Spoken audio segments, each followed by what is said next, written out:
Have you ever considered how much semi-automatic weapons and guns have changed our outlook on society and the world? You haven't? Well, let me tell you how they have.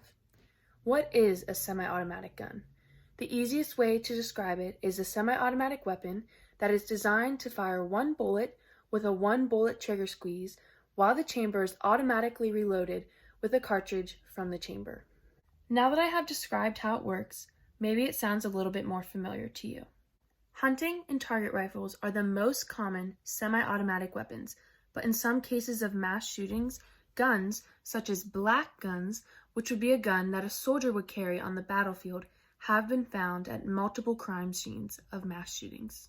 Before I get started on the effects of gun violence, I believe that it is very important to understand what the definition of a mass shooting is. A mass shooting is an incident with multiple victims of gun violence, but the most accepted definition is an incident which 4 or more people are shot or killed. Gang killings, domestic violence, or terroristic acts sponsored by an organization in which a shooter kills at least 4 people is another definition. A shocking statistic shared by the Washington Post was that 163 mass shootings from 1967 to 2019 occurred in the United States. How are semi-automatic weapons related to some of the deadliest mass shootings?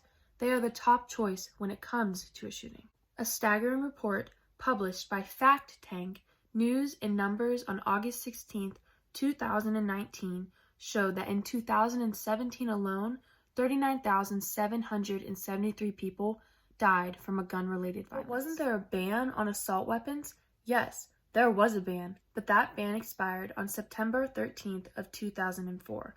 Why would it be expired when it was created as part of the Violent Crimes Control and Law Enforcement Act of 1994? I wish I knew. That act only allowed the qualified, retired, or separated law enforcement officer to carry a concealed firearm. Now, back to my point on how semi-automatic weapons are related to some of the deadliest mass shootings. In an article published by the Statistica Research Department on March 23rd of 2021, it was stated that semi-automatic rifles are generally the main focus when it comes to the topic of a mass shooting. A fact was stated in that article was that there was a known total 47 mass shootings involving rifles, mostly semi-automatic. It was made very clear that many mass shootings have been underreported, meaning that the statistics could be drastically different. Americans remain extremely divided when it comes to the topic of gun violence. How are they divided, you may ask? Tensions are rising as more Americans are turning up with semi-automatic weapons. Many Americans believe that having a gun means that they are protecting others. In the last year, primarily white American men have roamed the streets in protests against businesses being shut down during the COVID-19 pandemic. An interesting point published by Lisa Marie Payne in the article titled "Americans Divided Over Armed Civilians Who Flock to Protests" was that she's convinced that a group of black gun owners with AR-15s in a public place would be dealt with very differently.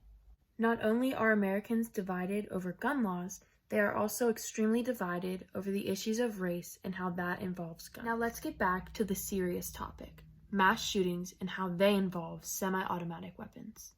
DJ Summers, author of Assault Weapons Are 1/3 as Common but Twice as Deadly as Handguns in Mass Shootings, states that the results of the use of a semi-automatic weapon have resulted in more fatalities and injuries per shooting. Half of the mass shootings use the most common type of weapon, the semi-automatic handgun, while the rest are a combination of handguns, rifles, and shotguns. Semi-automatic handguns have produced the most deaths in all of the mass shootings, and a question that is always in my mind is how are civilians able to purchase a semi-automatic weapon so easily?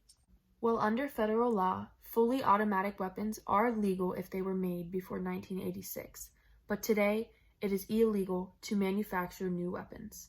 But also today, it is fully legal to purchase a modification kit that can convert a semi-automatic weapon into a fully automatic weapon. John Sullivan, a lead engineer for the gun access group Defense Distributed, states that converting a semi-automatic weapon to a fully automatic weapon is very, very easy. Remember when I said that Americans are very divided? That is because many feel that they should have these weapons in order for a proper defense, but in reality, they cause an increase of death. Although semi-automatic weapons are converted into automatic weapons, the NFA, National Firearms Acts, makes possession of fully automatic weapons illegal unless, like I mentioned earlier, it was manufactured before 1986. What is being done today regarding mass shootings and gun control?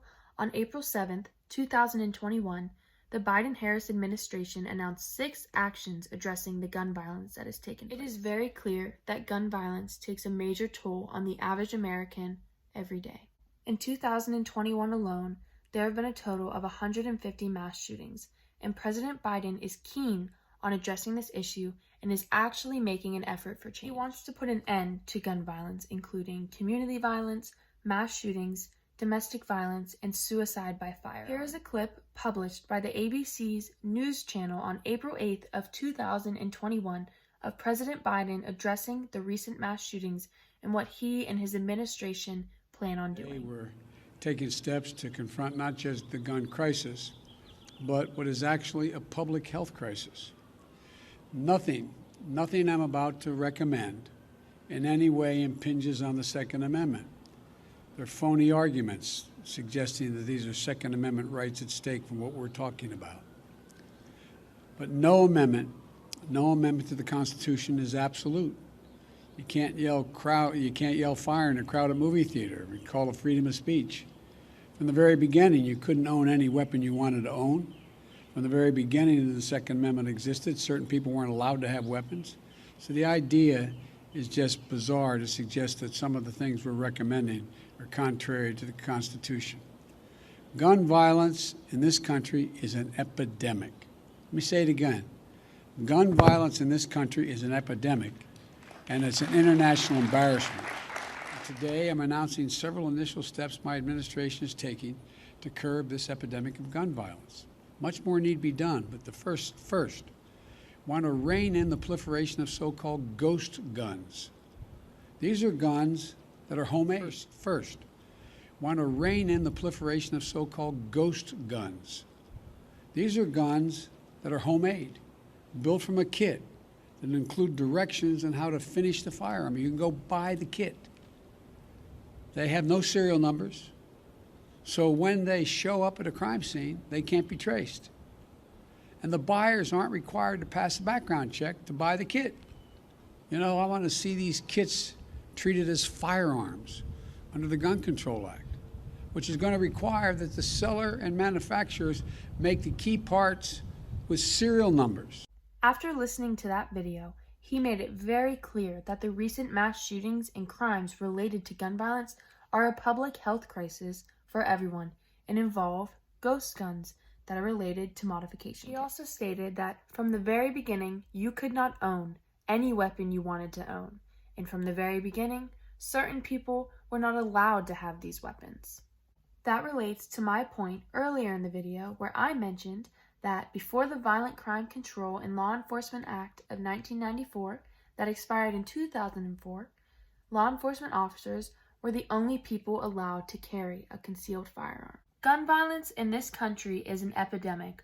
Our president said this, and millions of Americans agree with him. I do.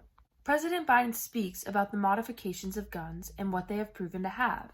He speaks about ghost guns that are built from the same modification kit that I spoke about earlier. Why are ghost guns so dangerous? This is because when ghost guns are used in a mass shooting and left at a crime scene, their serial number cannot be tracked.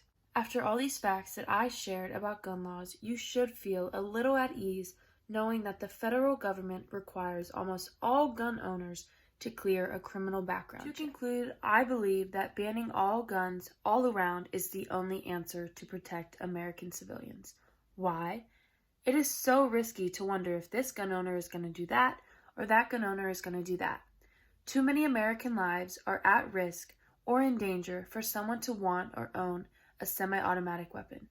Thank you.